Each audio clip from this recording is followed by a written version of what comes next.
Good afternoon, guys, and welcome to another video from possibly the most random knife review channel you're going to find on the internet. This is Hawaii Knife and Gear, and the two knives that I have today that I wanted to show you have nothing to do with each other. They are as different as can be. The only reason I wanted to show them both is because it saves me time to put them both in the same video, and I happen to have both of them today. So they are both very cool knives, just really different in every way possible. So the first one I want to show you, it is another TwoSun knife. And this is one that really is not my style. I only got it because I wanted to check it out. I wanted to show it on the channel, and it's a very cool knife. It's just not something I would ever really use or carry or anything like that. It's just really not my style. But that doesn't mean that it's not a really incredible knife. So this is the Wong design TS123, and this is a traditional slip joint in M390 steel with a handle made from titanium with copper inlays. Now this one's been out for a little while, maybe 6 months or so, and when it first came out it was pretty pricey. This was one of their more expensive offerings when it first came out. I think, you know, the initial hype over this thing was pretty big, so I waited for a while until it came out. Like I said, it really doesn't interest me as something that I would use, but I thought it was kind of cool looking, so I definitely wanted to get one at some point. And the price finally came down. They're about 75 bucks now, and I thought that was reasonable for what it is, and I finally decided to just get one to see what it was all about.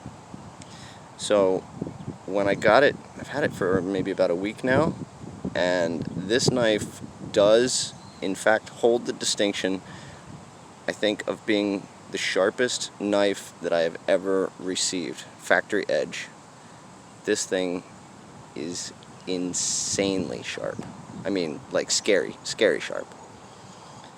It's actually pretty thin blade stock. You can see this is not exactly TwoSun's typical, 4mm blade stock. This is probably maybe 2mm, but it is just like a laser beam. Insanely sharp knife. This does have a half stop,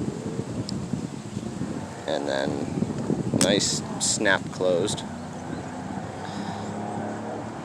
It's got a pretty decent pocket clip on it, actually, if that's something that would interest you, a traditional style knife that you can actually clip onto your pocket rather than just drop into the bottom. But it's a very cool knife. I'll give you a weight and some dimensions on this thing in case you're not familiar with it.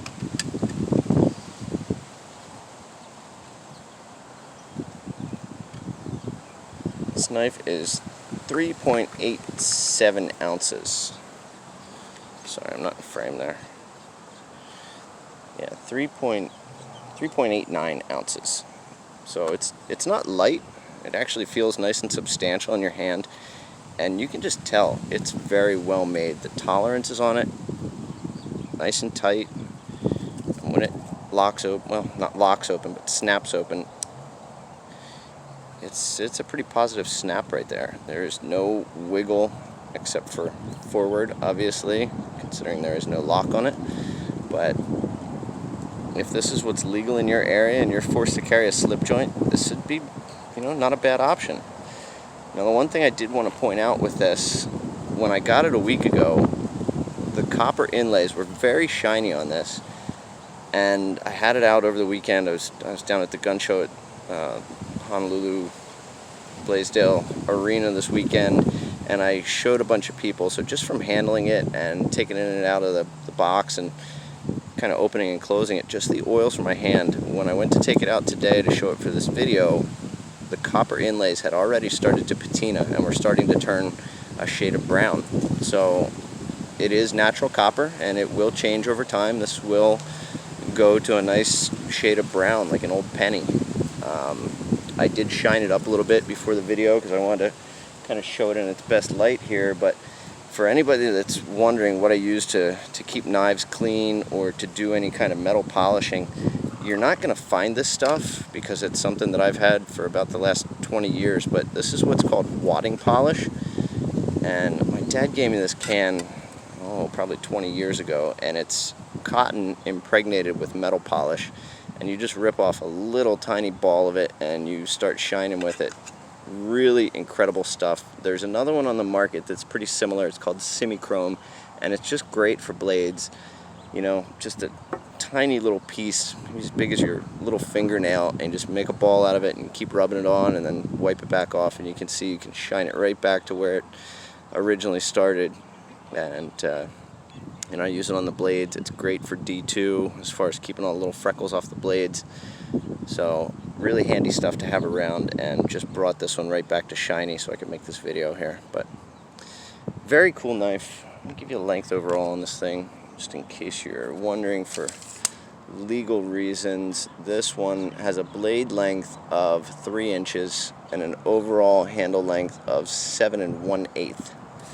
So I'm not too up on anybody else's knife laws besides Hawaii, unfortunately, but if this is legal in your area, it is a very well made knife and just exceptionally sharp with this M390.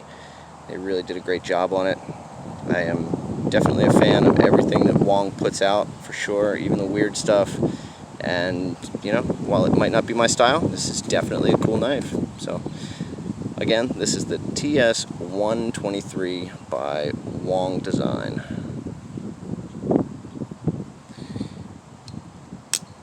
And then the second knife that I wanted to show you doesn't actually belong to me. I had this because over the weekend when I was down at the gun show, the guy who ended up helping me get a table, he has a shop and this is his knife. He asked if I could put it out on the table. It didn't end up selling, but I still have it. So I figured I'd show it on the channel while I have a chance here. This is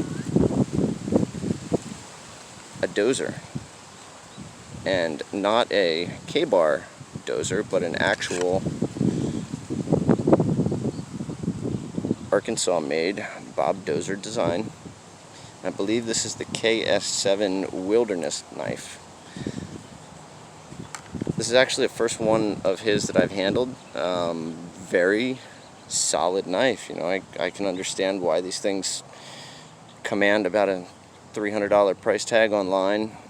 This is actually, I believe, a discontinued model, but it is a very substantially thick hunk of D2 steel, which is his preferred steel. It's got these really nice smooth micarta handles, lanyard tube in the back. You can see the grinds on this thing. And I did a little bit of reading on Bob Dozier's website, and the way that he grinds his stuff is really meant for work. It's not meant to be a paper slicer by any means. It's got a very, very working edge to it. So this would be something that, you know, you would have no problems taking out in the woods and beating on and having on your side. I think the sheath that it came with is really nice. Got this Kydex sheath with kind of a dangler loop here. This nice nylon, which I always like when a fixed blade knife hangs with the handle of the knife at your belt level rather than it being, you know, your belt sitting here and this thing jabbing you in the rib. So I think the sheath on it is great. It's got this nice thumb release here. Just very good retention and easy deploy. Just a little tiny bit of rattle to it, but overall very nice sheath that it comes with. And this is a very, very, I mean, it's sharp. It's not a real slicey knife, but the edge has a very, very toothy bite to it, so it is definitely still sharp. So being that it's D2 steel, the guy who owns this actually had it sitting around for a while, and it had started to spot a little bit, and he asked if I could clean it up, and I actually took some of this stuff and gave it a good polish on the blade. It's still, you can still see a little bit of freckling to it, and actually I got a little bit of drizzle coming down right now, so I should probably get these out of the rain, but I just wanted to show it to you. Thought this was a very cool knife. Again, one that unfortunately I'm going to have to give back unless I can cough up about $250 to him, but very nice knife. This is an Arkansas-made Bob Dozier. So, those are my two knives for today. Very random. One is not like the other. They're about as different as you can get, but that's what you're going to get here on this channel. So, I hope you enjoyed. That's my video for today. I hope to see you at the next one. Thanks.